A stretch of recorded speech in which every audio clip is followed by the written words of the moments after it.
Lucas capítulo 22. O plano para matar Jesus. Faltava pouco tempo para a festa dos pães sem fermento, chamada Páscoa.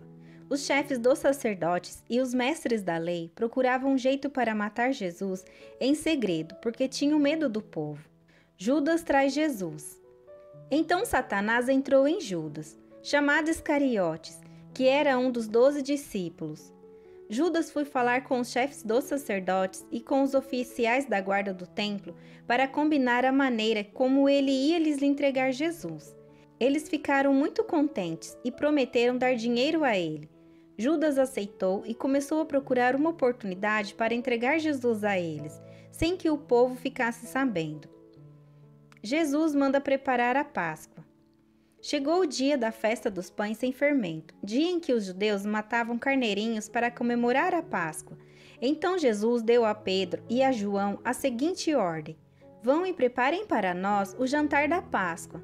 Eles perguntaram: onde o Senhor quer que a gente prepare o jantar? Jesus respondeu: escutem, quando entrarem na cidade, um homem carregando um pote de água vai se encontrar com vocês. Sigam esse homem até a casa onde ele irá entrar e digam ao dono dela: o mestre mandou perguntar a você onde fica a sala em que ele e os seus discípulos vão comer o jantar da Páscoa. Então ele mostrará a vocês uma grande sala mobiliada no andar de cima. Preparem ali o jantar. Os 2 discípulos foram até a cidade e encontraram tudo como Jesus tinha dito. Então prepararam o jantar da Páscoa. A ceia do Senhor. Quando chegou a hora, Jesus sentou-se à mesa com os apóstolos e lhes disse: como tenho desejado comer este jantar da Páscoa com vocês, antes do meu sofrimento, pois eu digo a vocês que nunca comerei esse jantar até que eu coma o verdadeiro jantar que haverá no reino de Deus. Então Jesus pegou o cálice de vinho, deu graças a Deus e disse: peguem isto e repartam entre vocês. Pois eu afirmo a vocês que nunca mais beberei deste vinho até que chegue o reino de Deus. Depois pegou o pão e deu graças a Deus. Em seguida partiu o pão e o deu aos apóstolos, dizendo: isto é o meu corpo, que é entregue em favor de vocês. Façam isto em memória de mim. Depois do jantar, do mesmo modo deu a eles o cálice de vinho, dizendo: esse cálice é a nova aliança feita por Deus com o seu povo. Aliança que é garantida pelo meu sangue, derramado em favor de vocês. Mas vejam, o traidor está aqui sentado comigo à mesa. Pois o Filho do Homem vai morrer da maneira como Deus já resolveu. Mas ai daquele que está traindo o Filho do Homem. Então os apóstolos começaram a perguntar uns aos outros quem seria o traidor. Quem é o mais importante? Os apóstolos tiveram uma forte discussão sobre qual deles deveria ser considerado o mais importante. Então Jesus disse: os reis deste mundo têm poder sobre o povo, e os governadores são chamados de amigos do povo. Mas entre vocês não pode ser assim. Pelo contrário, o mais importante deve ser como o menos importante, e o que manda deve ser como o que é mandado. Quem é o mais importante? É o que está sentado à mesa para comer ou é o que está servindo? Claro que é o que está sentado à mesa, mas entre vocês eu sou como aquele que serve. Vocês têm estado sempre comigo nos meus sofrimentos. Por isso, assim como meu Pai me deu o direito de governar, eu também dou o mesmo direito a vocês. Vocês vão comer e beber à minha mesa no meu reino e sentarão em tronos para julgar as 12 tribos de Israel. Jesus avisa Pedro. Jesus continuou: Simão, Simão, escute bem. Satanás já conseguiu licença para pôr vocês à prova. Ele vai peneirar vocês como o lavrador peneira o trigo, a fim de separá-lo da palha. Mas eu tenho orado por você, Simão, para que não lhe falte fé. E quando você voltar para mim, anime os seus irmãos. Então Pedro disse a Jesus: estou pronto para ser preso e morrer com o Senhor. Então Jesus afirmou: eu digo a você, Pedro, que hoje, antes que o galo cante, você dirá 3 vezes que não me conhece. Jesus avisa os discípulos. Depois Jesus perguntou aos discípulos: por acaso faltou a vocês alguma coisa quando eu os enviei sem bolsa, sem sacola e sem sandálias? Não faltou nada, responderam eles. Então Jesus disse: Pois agora, quem tem uma bolsa ou sacola deve pegá-la, e quem não tem espada deve vender a capa e comprar uma, pois as Escrituras Sagradas dizem: Ele foi tratado como se fosse um criminoso. Eu afirmo a vocês que isso precisa acontecer comigo, pois o que está escrito a meu respeito tem de acontecer. Aí os discípulos disseram: Senhor, aqui estão 2 espadas. Basta, respondeu ele. Jesus no Monte das Oliveiras. Jesus saiu e foi, como de costume, ao Monte das Oliveiras, e os seus discípulos foram com ele. Quando chegou ao lugar escolhido, Jesus disse: Orem pedindo que vocês não sejam tentados. Então se afastou a uma distância de mais ou menos 30 metros, ajoelhou-se e começou a orar, dizendo: Pai, se queres, afasta de mim esse cálice de sofrimento.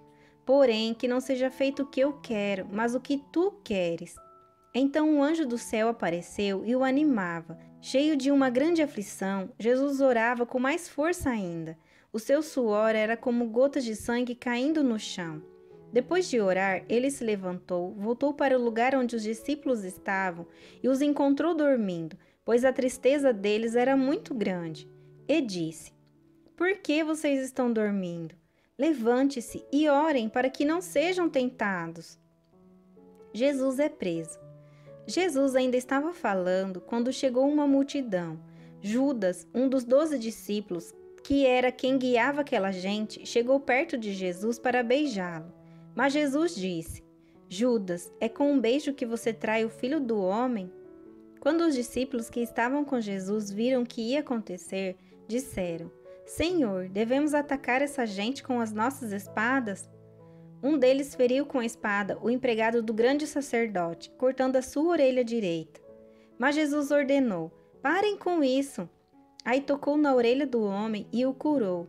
Em seguida disse aos chefes dos sacerdotes, aos oficiais da guarda do templo e aos líderes judeus que tinham vindo para prendê-lo: Por que vocês vieram com espadas e porretes para me prender, como se eu fosse um bandido? Eu estava com vocês todos os dias no pátio do templo e vocês não tentaram me prender. Mas esta é a hora de vocês e também a hora do poder da escuridão. Pedro nega Jesus.